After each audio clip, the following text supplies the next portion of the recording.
సమస్త సంపదలు సమస్త సమాజ ప్రజల అవసరాలు తీర్చాలని చెప్పి ఏ రాజ్యాంగంలో రాసిండో ఆ రాజ్యాంగం మీద ప్రమాణం చేసేటువంటి ఎమ్మెల్యేలుగా ఎంపీలుగా ప్రభుత్వ పెద్దలుగా గా కర్తవ్యే నిర్వహించాలని చెప్పి జీవితాంతం నిర్ణయించుకున్న వాళ్ళం, సెల్ఫ్ ఇంపోజ్ చేసుకున్న వాళ్ళం. మేము ఎవరో చూస్తారని ఎవరి మెప్పు కోసమో అని చెప్పి ఆచరించే వాళ్ళం కాదు, మాకు మేముగా సెల్ఫ్ ఇంపోజ్ చేసుకొని ఆచరించేటువంటి వాళ్ళం మేము.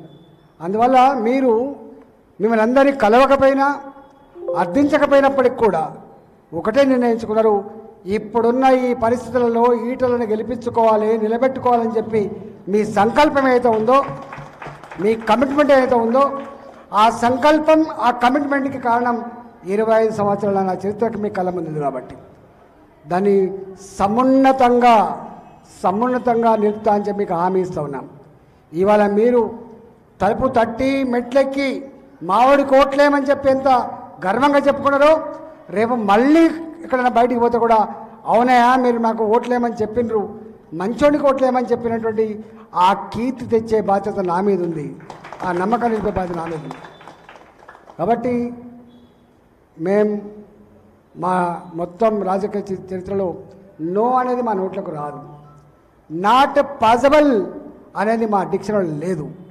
తప్పకుండా ఏదున్నా దానికి ఎక్కడో ఒక మార్గం ఉంటుంది కాబట్టి ఆ మార్గాన్ని వెతికిన దాంట్లో మేము ఇప్పటిదాకా ఉన్నాం. కాబట్టి ఇవాళ మీరు చేస్తున్న ప్రయత్నంలో మీరు సమాజ హితం కోసం కావచ్చు, ఇవాళ కులం వేరు సమాజం వేరు కాదు, కులం బాగుపడకుండా సమాజం బాగుపడదు, ఇవాళ రాష్ట్రాలు బాగుపడకుండా దేశం బాగుపడదు. కాబట్టి అందరి ఎదుగుదలలోనే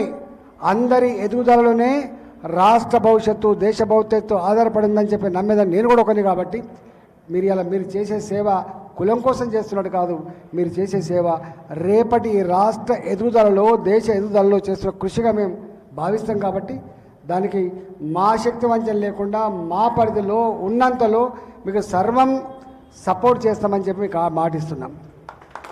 మా రామోజీ ప్రతి నిత్యం ఒక ఫోన్ చేస్తాడు, ప్రతి నిత్యం ఒక గడ కొనగలుగుతాడు. అంటే మనిషి అల్లుతా అంటాడు. ఈ మనుషుల్ని అల్లేటువంటి ఒక చక్రం లాంటి మనిషి మా రామోజీరావు. మా భీముడు, ఈయన భీముడు అనుకుంటాం మేము, ఆయన తెలియదు మేము ఏం పేరు పెట్టుకున్నాం. మా మల్లికార్జున అక్కడ ఉంటాడు, అన్నా అంటాడు. నో అనేది ఇంతవరకు ఆయన నోటకెళ్ళి చూడలే నేను. ఇది సాధ్యం కాదని ఒక్కనాడు కూడా నేను ఆయన నోటకెళ్ళి వెళ్ళే. ఎవ్రీథింగ్ ఇస్ పాసిబుల్ అంటాడు. అంటే అంత ప్రొయాక్టివ్గా అంత పాజిటివ్గా ఇవాళ అక్కడ పనిచేసిన నాయకుడు మా నాయకుడు. డెఫినెట్గా నేను మళ్ళీ చెప్తున్నా, మీరు గర్వపడే బిడ్డలాగా ఉంటా అని చెప్పినా ఉంటా.